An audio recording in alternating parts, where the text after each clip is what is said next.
The game of Omaha, 8 or better. Well, it's a high-low game, so you need 8 or better for low, 5 cards lower than an 8. It's really a game that's it's difficult to play from the high side. It's much easier to play from the low side. The problem with going for the high in Omaha, 8 or better, is just that it's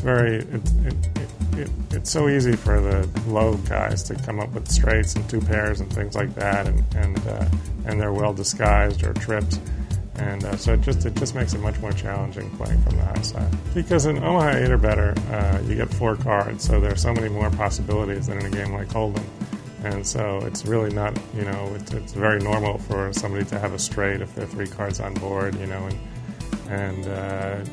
basically.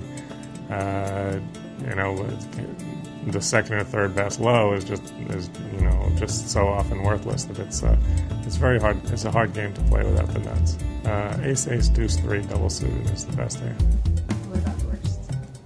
Worst hand, like 4 nines, I guess, would be the worst. I don't know. 4 of something would be the worst hand. Yeah. You get caught up in these hands. Playing. Without good starting requirements in Omaha, you're really just going to get hurt. So it is a game of discipline, I think, more than a lot of the other games. Well, I think people sometimes do get caught up drawing for a high hand, and they're not getting the proper odds to do it, and that's a pretty common mistake in Omaha.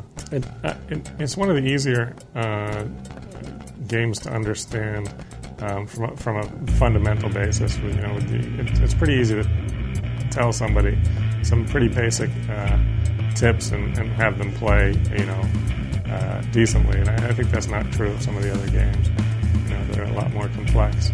I think it's a good tournament game, though. I have noticed that a lot of the guys who really play tournaments well do very well in Omaha 8 or better. There are a few guys that just do incredibly well. But yeah, bluffing in Omaha 8 or better is less important. It doesn't come up as much as it does in other games. So it's one game where rocks can be successful, where players that don't like to play a lot of hands end up gravitating towards Omaha 8 or better.